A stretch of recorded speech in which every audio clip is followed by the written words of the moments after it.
Olá, pessoal, sejam todos bem-vindos e bem-vindas ao Teologia em Focus. Você já sabe, o seu podcast de teologia entrelaçada aos estudos da linguagem. Nós estamos iniciando o nosso segundo episódio dessa série que está muito bacana e edificante. Você já pode ir lá no canal agora mesmo e assistir o primeiro episódio, porque nós estamos numa caminhada pensando sobre o cristão e a contemporaneidade. E hoje vamos falar sobre a tríade da fé cristã. Você já ouviu falar na tríade da fé cristã?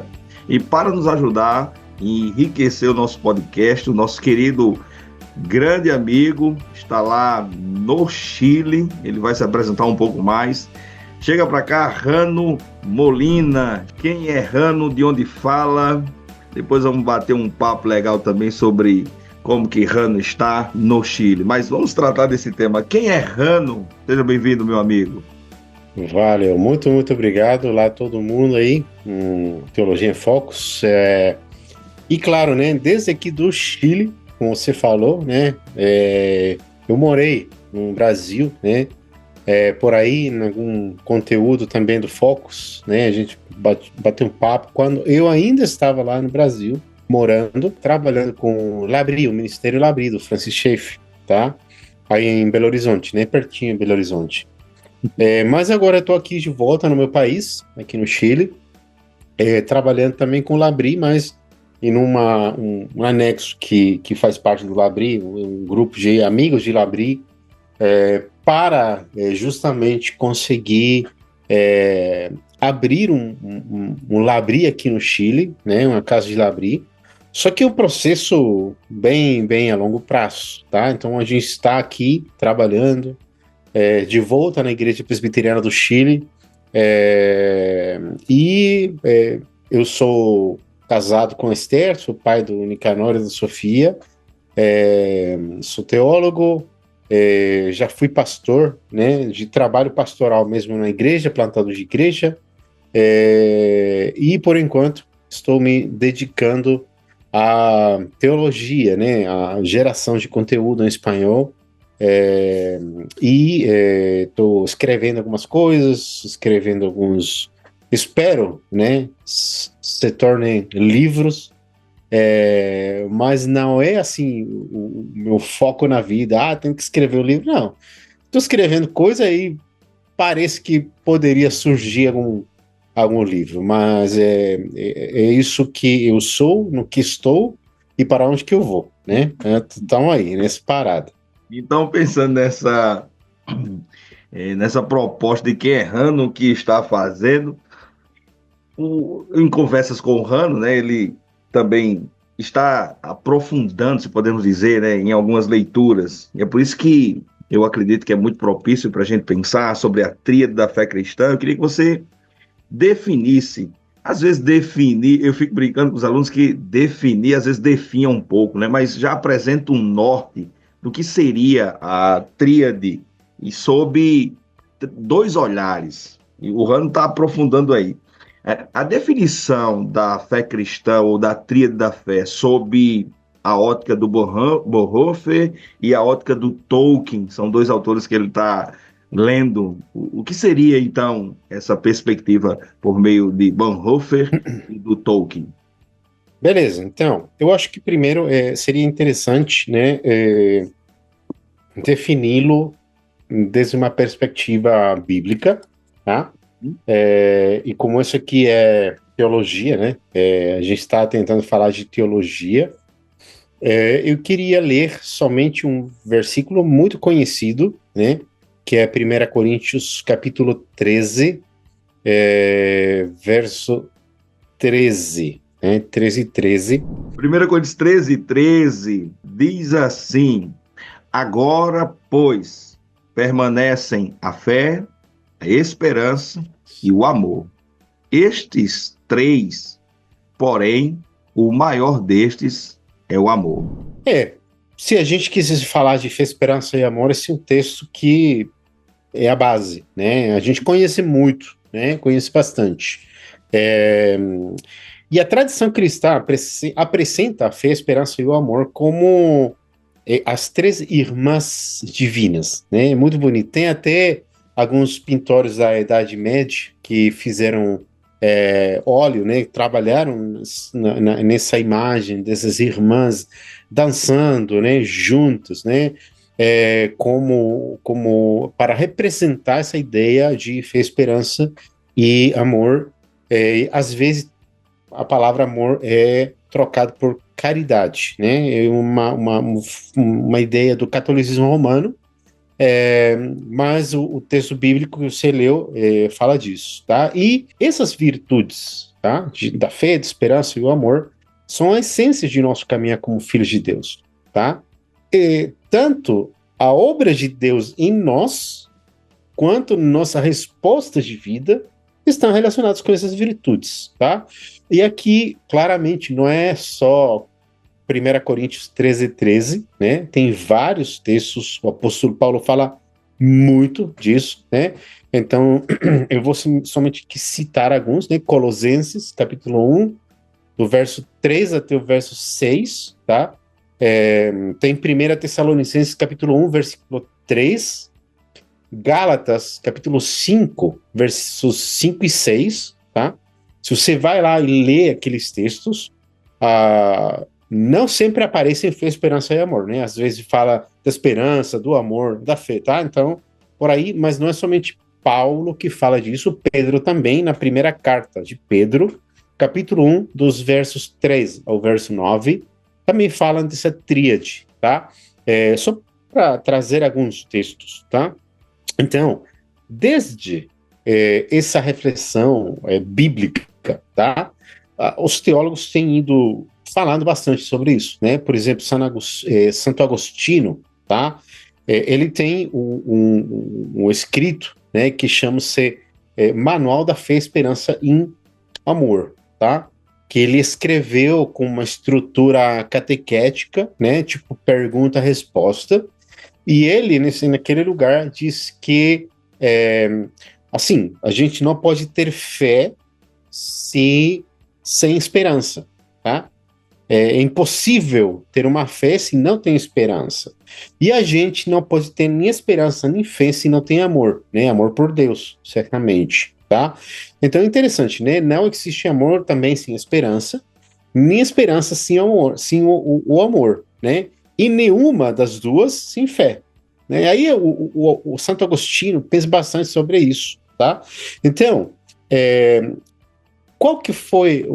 como foi que eu cheguei nessa reflexão?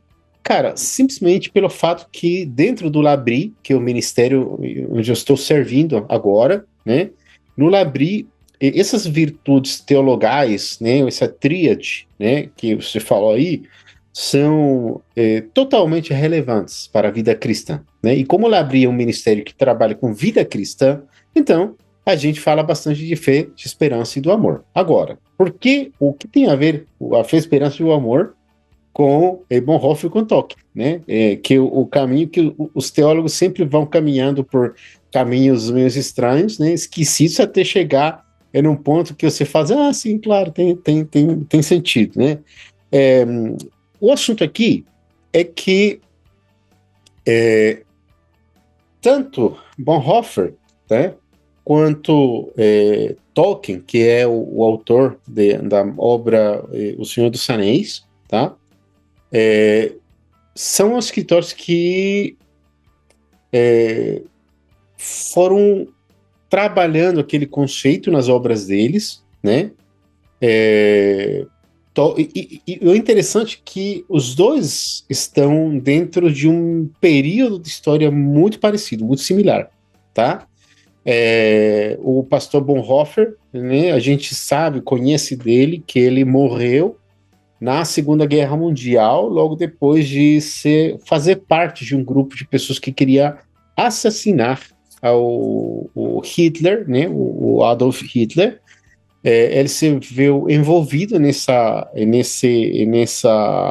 ideia, né, de assassinar o ditador, né, e acabou sendo morto pela Gestapo, que era aquele exército, né, tipo, polícia privada, né, do nazismo, e ele acabou morrendo, né, assim, se não me engano, né, posso errar na quantidade de dias, ele foi assassinado finalmente por volta de 5 a 7 dias antes que a Alemanha saísse, né? Pediram, né, a paz com os países pelos aliados, né? Eles se rendirem, né, aos aliados. E o Tolkien, que é um pouco mais velho do que Bonhoeffer, né? Ele lutou na Primeira Guerra Mundial, né? E ele foi um professor que escreveu sobre os horrores da guerra, e uma delas, né, uma dessas coisas que ele escreveu, ele colocou, né, as bases para escrever finalmente O Senhor dos Anéis, né, que era a imagem que ele tinha daqueles horrores, né, quando a gente vê, por exemplo, os orcos, aí falando nessa história, era o que ele conseguia ver no campo de batalha, né, então é muito interessante como dois homens cristãos, em momentos tão complexos da vida, difíceis, né, como uma Primeira e Segunda Guerra Mundial, falam de fé, esperança e amor, né? E isso foi o que me apaixonou, né, em buscar esse relacionamento. E eu estou aqui ainda lendo e estudando aquelas coisas. Muito bom. É interessante que cada contexto, né, a contemporaneidade de cada um escritor continua sendo para nós, ainda, obviamente, com base nas verdades da escritura, continua sendo para a gente pedagógico, de maneira que, quando você começou a falar, dois filmes, obviamente, o Redenção, que saiu agora há pouco, né, sobre a vida do Isso. Bonhoeffer, né, e também a trilogia do Tolkien, né, Senhor dos Anéis, né, e as imagens você falando, o pouco que eu li sobre o Tolkien, de fato, a maneira como que o que ele passou, ele tentou reproduzir em sua literatura, em seus escritos, e isso torna para nós algo que é muito valioso, essas virtudes, né? E você encontrar, assim, essas realidades, a fé, a esperança e o amor, de fato, eu já estou querendo ler aí, eu não sei qual é o nome do livro ou dos escritos que você está, né, aí rabiscando, mas fica para nós como lição. É possível, sim, em momentos complexos, né, e tão difíceis, né, Primeira e Segunda Guerra Mundial, você continuar sendo testemunha como um cristão autêntico e trazendo as virtudes da própria verdade da Escritura. É isso. E agora vamos pensar um pouco, não somente sobre a vida, porque continua sendo para nós, como eu disse e ratifico, pedagógico, instrutivo, mas nós estamos agora no século XXI. E como é para Rano que, como ele disse no início do nosso podcast, né, viveu já no Brasil, mas agora está de volta à sua terra. Como é viver? Porque, de fato, quando a gente começa a pesquisar sobre algum assunto, quando eu estava pensando no tema do podcast, o Cristão e a Contemporaneidade, é pensar na nossa realidade de vida e poder olhar para a Escritura, foi o que você fez, e dizer assim, olha aqui como é que um cristão vive. Então, como é para Rano encarar a tríade da fé cristã, pensar na fé, na esperança e no amor? Como é para Rano Molina? Cara, é um desafio, né? Primeiramente, né? Um desafio. Sempre vai ser desafiante para um cristão viver no seu próprio tempo, tá? E claro, a nossa contemporaneidade às vezes nos faz pensar que nós estamos em um momento da história crítico. Em alguns casos a gente acha que estamos num tempo muito ruim da história, e às vezes a gente pensa que como estão as coisas andando, realmente assim, Deus, né, Maranata, Jesus volta pronto, né, volta já, acaba com tudo, e lança todas essas pessoas para o inferno, né? Só que o interessante, e como que isso mexe comigo, né? Quando a gente, quando a gente tem filhos, né? A gente está olhando para o mundo, está com um olho no mundo, está com um olho nos filhos. E você fala assim, nossa, como que esses meninos, né? Que esses filhos que Deus me deu vão viver nesse mundo que está doido, né? Como que eles vão viver nesse mundo contemporâneo? E aí, às vezes, até a gente poderia entrar num tempo de angústia, né? De dor, né? No coração e tal. Alguns têm tomado por opção, né? Pegar os filhos e colocar quase fora da sociedade. É, Cara, eu penso assim, a gente é sal e luz desse mundo, né? O que o nosso Senhor Jesus falou. E sim, o sal fica dentro, né, do pacote, ele não serve, né? Não tem sentido, né? Você passa, né, sei lá, você vai no supermercado, nem passa aí do lado da sal e o espaço aí não está salgado pelo fato que a sal tem dentro dos pacotes, né? A sal tem que sair para exercer o benefício que a sal tem. E a luz, como a própria Bíblia fala, né, você não pode esconder a luz. A luz sempre vai brilhar, tá? E quando a gente, né, busca dentro, né, que é o que me dá a fé, de onde que eu tenho a fé, aí a gente vai na Bíblia, né, a gente acha, né, os versos, né, da palavra que diz que realmente a fé é um dom de Deus, ele te dá fé, né, ele te dá esperança, né, no momento de falar, sim, no futuro Cristo vai voltar, e então a gente vai ser feliz, né, só um pequeno parênteses aí, né, a gente não fala que a esperança cristã é uma utopia, que muitas pessoas pensam que é utópico, né? Mas eu vou te falar por que não é utópico, né? A utopia é um pensamento do futuro, sim, né? A gente tem um projeto de vida para o futuro, né? É um projeto muitas vezes inalcançável, tá lá no fundo, né? E a gente tem que caminhar para aquele lugar, tá? Aí então eu vou fazendo coisas para tipo, ir avançando até alcançar aquele objetivo de vida. Só que a utopia, pelo fato de que ela sabe que não irá alcançar o sonho utópico, né? Ele começa a criticar o presente, né? Olha, a gente está mal, nós estamos mal, a gente está perdido. Vamos colocar um exemplo, tá? Você coloca, por exemplo, a utopia de uma vida,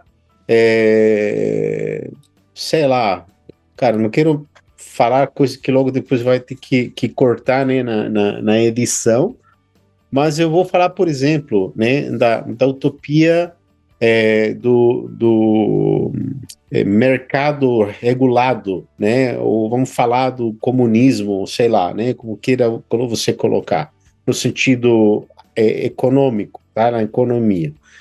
Aí você coloca, certo, aquela ideia de que é necessário uma igualdade, né? A gente vai ser feliz quando todo mundo esteja bem, sim? Só que a gente vê isso aí, claro que é desejável, né? Só que você, ao invés de começar a trabalhar no presente para uma realidade desse futuro utópico, você começa a criticar, né? Você que é a primeira coisa que busca. Vamos pensar, por exemplo, no marxismo. O que foi que o marxismo falou? Então vamos tirar essa ideia de níveis, né, de pessoas, né? Vamos tirar para fora, isso aí não serve, sei lá, tarará. Mas como que nós podemos fazer? Nós temos que tomar as coisas que são deles, né? A propriedade privada deles e repartir para todo mundo por igual, tá? Eles não estão pensando em construir para o futuro, mas estão pensando em destruir o que já está aqui no presente. A utopia sempre funciona dessa maneira, né? Ela se instala na cabeça a ideia do futuro, mas ela não faz nada no presente, somente critica o presente e destrói o presente. o cristianismo, a esperança cristã, vê aquele futuro, né? Aquele horizonte escatológico, né? Onde tudo vai chegar no fim, mas a igreja trabalha no presente para fazer realidade esse futuro agora. É por isso que a gente pode falar de amor, é por isso que a gente pode falar de esperança, é por isso que a gente pode falar de que, sei lá, vamos orar para Deus nos acalmar. Por quê? Porque no futuro a calma chegará, né? Oramos para trazer o reino aqui, tá vendo? Então é diferente de uma utopia, tá? Então é isso que eu falo assim, isso aqui tem tudo a ver comigo. Eu preciso de fortalecer a minha fé, eu preciso de avançar na minha esperança, lembrar constantemente minha esperança para poder amar a Deus e amar o meu próximo. Então aí a tríade vai se completando nas nossas próprias vidas, nesse caminhar com o horizonte escatológico, Cristo voltando, fazendo todas essas coisas novas. Só que eu não fico assim, né? Esperando simplesmente. Eu quero ver esse reino sendo feito aqui em terra. Tá vendo? Então, se eu vejo uma pessoa com fome e eu tenho 2 pães, eu vou dar um pão para essa pessoa. Tá? Se eu tenho esperança de vida e vejo uma pessoa sem esperança na vida, eu vou compartilhar na minha. Tá vendo? E o cristianismo é isso. É se entregar. Então, o cristão pode, ou o cristianismo, né, pode ser relevante no mundo contemporâneo com toda certeza. Com toda certeza. E aí é que eu fico assim, com o olho nesse outro lugar, que é essa história de Bonhoeffer, Tolkien, né? E penso assim, como que esses homens, em momentos de tantas dificuldades, conseguiram ser um reflexo do cristianismo nesse momento. Então, eu olho para o meu tempo presente, eu falo assim, a gente não está em guerra, né? Que poderia acontecer? Cara, tô nem aí. Eu já vejo, né, o testemunho dos meus irmãos que passaram pelo peso de uma guerra e ainda assim eles passaram por esse período com esperança. Eles conseguiram amar, né? Então, Bonhoeffer principalmente, né? E aqui eu posso falar só um pouquinho disso? Posso, beleza? Então, Deve. então, Bonhoeffer, por exemplo, se a gente se pergunta como, né? Ele fala dessas tríades, né, da fé, esperança e amor, você não vai achar em livro nenhum que ele fale direitinho dessas 3 virtudes, tá? Mas os 3 conceitos, né, as 3 ideias são fundamentais dentro do que ele pregava, né, da teologia do Bonhoeffer, e no que a gente conhece como uma resistência àquela tirania do Hitler. Tá? Bem curto isso aqui, né? Por exemplo, né? Vocês podem ler bastante, né? Eu vou citar aqui 2 livros que são clássicos do Bonhoeffer, mas, por exemplo, quando você pensa na questão da fé, tá? O Bonhoeffer, ele conseguia ver a questão da fé cristã através da obediência a Deus e o compromisso com Cristo, né? Para Bonhoeffer, a fé não era somente um conjunto, né, de crenças, né, tipo um dogma necessariamente, mas era se entregar radicalmente a Cristo, tá? Aí então o primeiro livro que eu posso citar é o Curso do Discipulado, tá? Ele contrapõe, né, a graça barata, que é um crer, eu tenho fé, mas não há transformação em mim, com a graça custosa, né, cara, né, que é seguir a Cristo até as últimas consequências. Então, segundo Bonhoeffer, a verdadeira fé é manifestada na vida do cristão na ação, na obediência a Deus, né, até quando é perigoso. A própria vida do Bonhoeffer era um reflexo disso, tá? Por causa da sua fé, ele participou naquela resistência contra Hitler, e ela acabou morrendo, né, pela fé. Eu também não quero aqui idealizar o Bonhoeffer, né? Então a gente vai se levantar em contra dos tiranos e vai ter um monte de pessoas indo para, sei lá, matar o presidente. Enfim, não é isso. De fato, Bonhoeffer tem um livro que eu não sei, desconheço se está traduzido ao português, mas são uma série de cartas que o Bonhoeffer escreveu estando em prisão. E numa dessas cartas, ele manda uma carta para o conselho da igreja dele, né? O luteranismo, né? Para quem não conhece essa parte, o luteranismo acha que os conselhos da igreja, né, podem absolver o pecado das pessoas, tá? Pedindo para Deus, claramente, é Deus quem perdoa, mas tem aquela questão de passar por a confissão de um pecado, e então esse conselho pode te perdoar, né? Porque eles representam de uma outra forma Deus. Aí então Bonhoeffer escreve uma carta onde ele fala assim: será que tem perdão de Deus para um pecador que tentou tirar a vida daquele que Deus colocou como presidente, como chefe do Estado? Aí ele fala no final da carta e fala assim: por favor, orem para que Deus me perdoe por participar da resistência dessa maneira, né?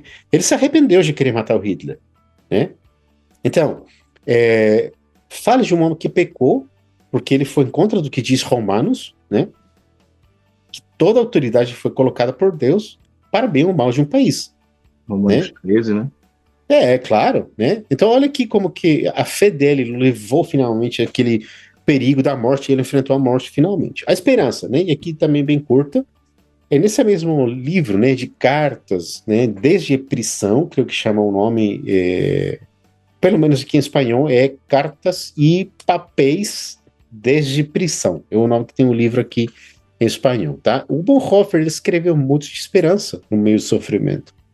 Fala da espera confiante em Deus, até quando, né, a realidade é totalmente escura, né? Tá tudo escuro. Mas aí você pode ter confiança em Deus, tá? Então, para Bonhoeffer, a esperança cristã não é somente um otimismo, né? Ah, bacana, eu sou um cara legal. Não, mas é a certeza de que Deus está obrando no mundo. Até quando a gente não consegue ver nada. Deus está por trás, tá? Enquanto ele estava preso, ele animava os seus seguidores, os seus discípulos a viver com esperança, né? E aí ele mostrava que a verdadeira fé não tinha temor da morte. Tá vendo como tá tudo entrelaçado? E finalmente o amor, no livro clássico, né? Eu leio todo ano esse livro, uma vez, Vida em Comunhão, de Bonhoeffer. Ele fala que o amor cristão é expressado na comunidade e no serviço para as outras pessoas, né? Para o próximo. Então, para Bonhoeffer, nesse sentido, o amor não é somente um sentimento, né? Não é uma coisa que eu sinto, mas é uma disciplina. Eu tenho que me forçar para fazê-lo, sabe? Por quê? Porque Cristo fez aquilo primeiro. Imitar a Cristo, né, nesse sentido. E aí ele também faz uma questão bem interessante, né? Que é a idealização do amor. Ele fala assim, tem que ter cuidado com isso. Porque na verdadeira comunidade cristã, não é construída, não é formada somente por expectativas ilógicas e reais, né? Mas no amor humilde, no amor que aceita o outro, que perdoa, né? Que tem um compromisso com a justiça e a disposição de se doar para outros, né? E claramente a gente vê que ele estava disposto para isso, tá? Então, o Bonhoeffer, né, finalmente, ele encarnou aquela questão da fé, esperança e o amor na vida. A gente consegue ver isso nos escritos dele.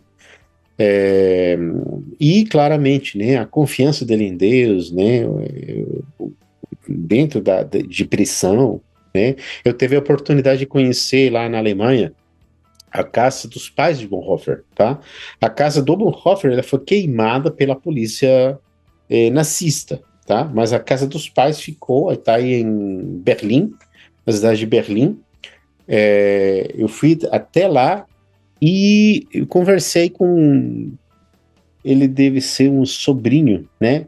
A família continua morando aí, né? O Bonhoeffer não teve filhos porque ele nunca casou. Ele ia casar, só que ele foi morto, né? Ele conseguiu se casar, né? Não deu tempo, né? não deu tempo para se casar, né? Mas a mulher com que ele iria se casar, ela deixou as cartas que ele mandava para ela, né? E nessas cartas, cara, você lê somente esperança, bicho. Somente esperança, né? E animando ela para continuar, né, no crescimento cristão. Então, que bacana poder ouvir o quanto que, e de fato, esse seu entrelaçamento entre a realidade que você vive aí, você poder mostrar. Eu lembrei de umas propostas do Brian Chappell, quando ele vai falar de pregação cristocêntrica, que ele fala sobre você apresentar a escuridão da vida, não nesses termos, mas apresentar o pecado. E após a apresentação do pecado, quando você fala sobre a dificuldade para com seus filhos, de observar o que é que eles vão enfrentar e trazer a esperança da graça e Hum, observar o quanto que fé, esperança e amor na sua vida e a paixão que você tem pelos escritos do Bonhoeffer também. E eu acho que visitar a casa dos pais do Bonhoeffer deve aquecer bastante o coração nas memórias e leituras, isso é fascinante. E o Tolkien? Então, para pensar no Tolkien, eu sei que o nosso é, tempo ele estoura rápido, ou aprimorando. frases, ou o que o Tolkien diria se ele estivesse em nossos tempos acerca da fé, esperança e o amor. Então, bicho, eu sei que é por isso que eu te falei que eu estou escrevendo um livro, tá? Porque realmente são autores de muita riqueza, tá? Mas de fato, por exemplo, Tolkien, mesmo sendo ele católico romano, ele antes de ser católico romano, ele é cristão, tá? E eu Uhum. quero fazer aquele convite, né, para as pessoas que podem estar ouvindo aí o podcast, de dar uma oportunidade para Tolkien. Se você nunca leu, leia. Leia O Senhor dos Anéis, né? Parte um, parte 2, parte 3, né? Parte um, A Sociedade do Anel. Eu tenho aqui a versão em português, tá? Bacana. A segunda e As Duas Torres, né? Segunda parte do livro. E O Retorno do Rei, tá? Muito bom. É, cara, o Tolkien, ele escreveu como cristão, ele era cristão, tá? De fato, quando Tolkien conheceu a C.S. Lewis, né? Eram colegas da faculdade de Ciclo, Oxford. né? O ciclo deles de amizade, né? Exatamente, né? Os Inklings, né? Aham. O Lewis era ateu, né? Ele não acreditava em Deus, né? E foi por causa do Tolkien que ele chegou ao cristianismo, tá? E claramente, né? O Lewis tinha muitos motivos para estimar muito a Tolkien, né? Então, é interessante porque Tolkien sempre é, falou de Cristo para C.S. Lewis, até o ponto que ele escreve aquele outro livro, né, o C.S. Lewis, que As Crônicas de Nárnia, tá? Então, mas o interessante é que no Senhor dos Anéis, Tolkien não escreveu uma história cristã, né? Isso é muito interessante. Você lê aí, vê orcs, vê fadas, vê dragões e tal, né? Aí por aí o cristão fala assim: ah, não vou ler nada porque tem coisa que não existe e tal. Gente, Já ouvi. cada uma das coisas que ele escreveu em esse livro, ele as escreveu como um escritor cristão, né? E realmente o Senhor dos Anéis é um artículo teológico inteiro que fala de fé, esperança e amor, tá? É muito bom ouvir o quanto que o Bonhoeffer contribuiu bastante em períodos tão complexos e ainda assim, e também perceber você, parabéns, está com a graça de Deus conseguindo extrair verdades dessa tríade da fé cristã. Vamos ao nosso Hum. bate-pronto agora? Beleza, vamos lá. Então, não apenas um, fica à vontade, tá? Hobby. Um hobby. De fato, ler, né? Teólogo que não lê é esquisito, né? É difícil de achar, mas também eu gosto bastante de caminhar, né? Aqui nas montanhas, caminhar na cidade, sei lá, né? Eu gosto bastante de caminhar. E mesmo que eu gosto muito de tirar fotos, né? Mas eu não tenho uma câmera, né? Há anos atrás eu teve que vender a que eu tinha. Eu gosto bastante, né? Dessa questão, né? De colocar a câmera, tirar foto e tal. São alguns hobbies que eu tenho. Legal, deve ser. E também onde você está, em frente aos Alpes aí, deve ser algo surreal, né? As montanhas aqui são grandes, cara. Tem acima de 4.000 metros de altitude. Então, é grande. É, realmente. Um filme ou uma série. Beleza.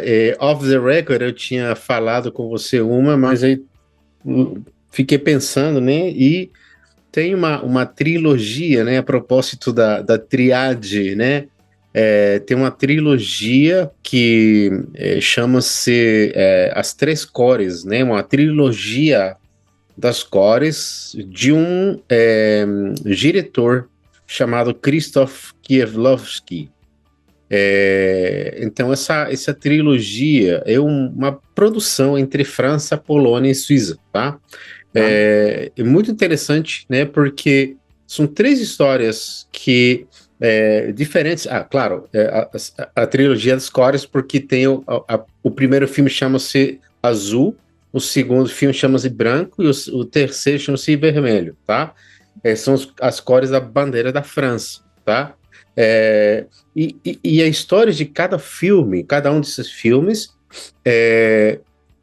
assim, atinge o outro filme, né? Tipo assim, eles vão se intercalando, né? Então tem lugares, por exemplo, eu gostei bastante por isso, porque tem uma cena, por exemplo, de um dos filmes que estavam numa escada assim grande, né? Eu acho que é um palácio lá na França, e uma pessoa bem descendo, enquanto num dos filmes, né? Há um casal que está discutindo, falando e tal.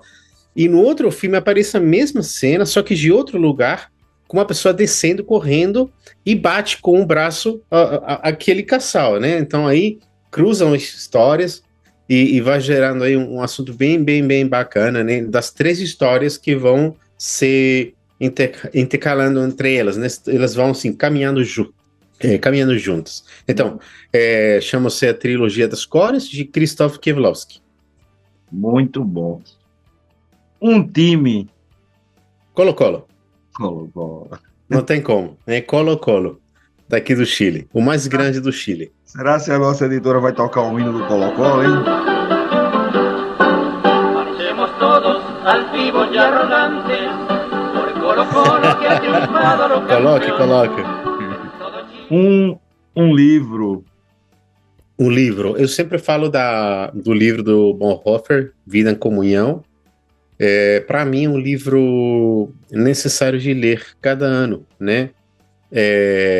Junto com a Bíblia, que a gente sempre lê, mas sim, eu dedico um tempo para ler, né? Mas eu leio esse livro assim, tipo um devocional, né? É um livro muito rico e me ajuda para me doar dentro da igreja local, né? De como que é essa vida em comunhão, como deveria ser essa vida em comunhão. Legal. É isso. Suas palavras agora de considerações finais. Finais. Ouvintes.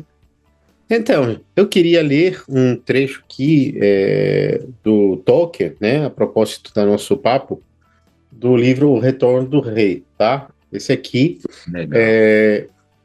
o filme, né? O filme, o livro, ele caminha, né? Por três grandes histórias, como nós já falamos.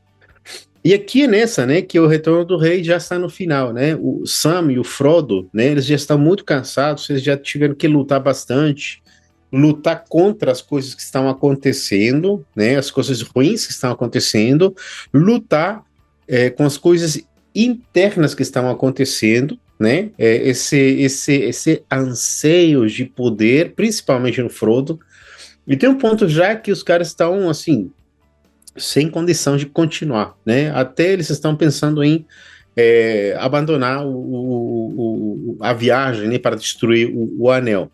Aí, então, dentro de um lugar que é muito escuro, um lugar muito feio, com muitos perigos, aí o Frodo chega a um ponto em que ele cansa tanto que o Sam fala para ele, vai descansar, vai dormir, você precisa de dormir, né?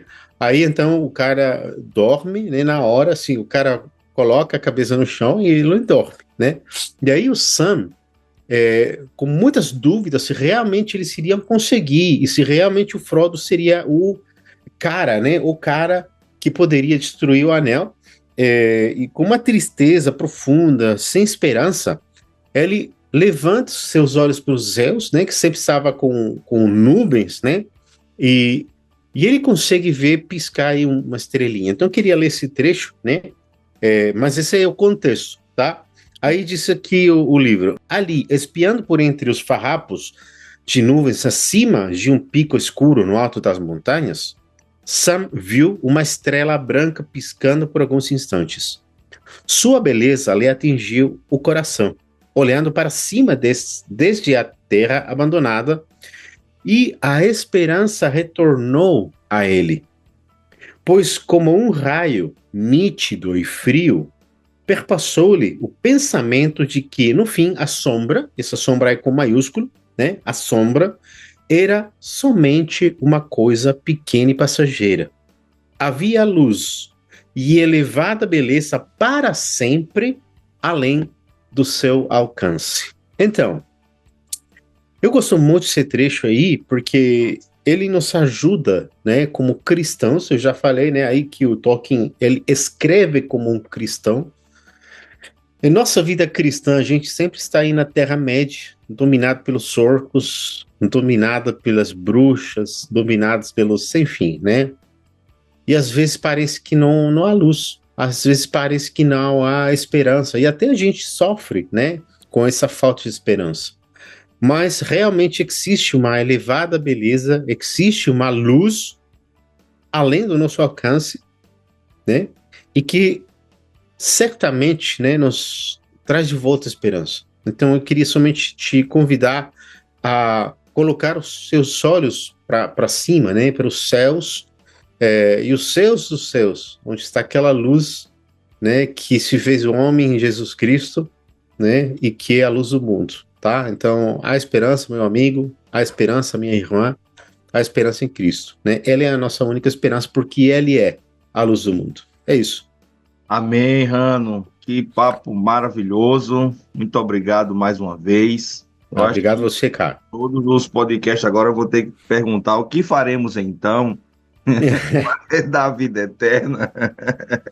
Pois é. Muito obrigado por esta contribuição, onde podemos aprender sobre a tríade da fé cristã, sob os olhares do Bonhoeffer, do Tolkien, especialmente pela vida do nosso querido Rano Molina. Obrigado, beijo no seu coração, toda a Valeu, família meu. chilena. Boa sorte aí o Colo-Colo aí nessa jornada. Vamos que vamos. Um abraço dos irmãos. Valeu, É abraço. isso, pessoal. Nós chegamos ao final de mais um episódio do Teologia em Focus. Nós estamos pensando o cristão e a contemporaneidade. Você acabou de ter a grata oportunidade, vários insights, várias indicações. Até um time você pode até, quando for para o Chile, né? Isso. Né, Rano? Pois é. O Rano vai primeiro levar você para ter um momento maravilhoso de comunhão na igreja onde ele congrega, na Presbiteriana do Chile. Passear, né, Rano? Ver Pois é. os Alpes chilenos aí, coisa fantástica. Eu vou até pesquisar as fotos aqui, vou até postar. Mas é isso, gente. Muito obrigado a todos e todas que estiveram conosco. Aproveita agora mesmo e curte, comenta, compartilha, se inscreve no canal, ativa o sininho, porque nós teremos mais episódios dessa série, O Cristão e a Contemporaneidade. Deus abençoe. Valeu, Rano. Tamo junto. Valeu. Forte abraço.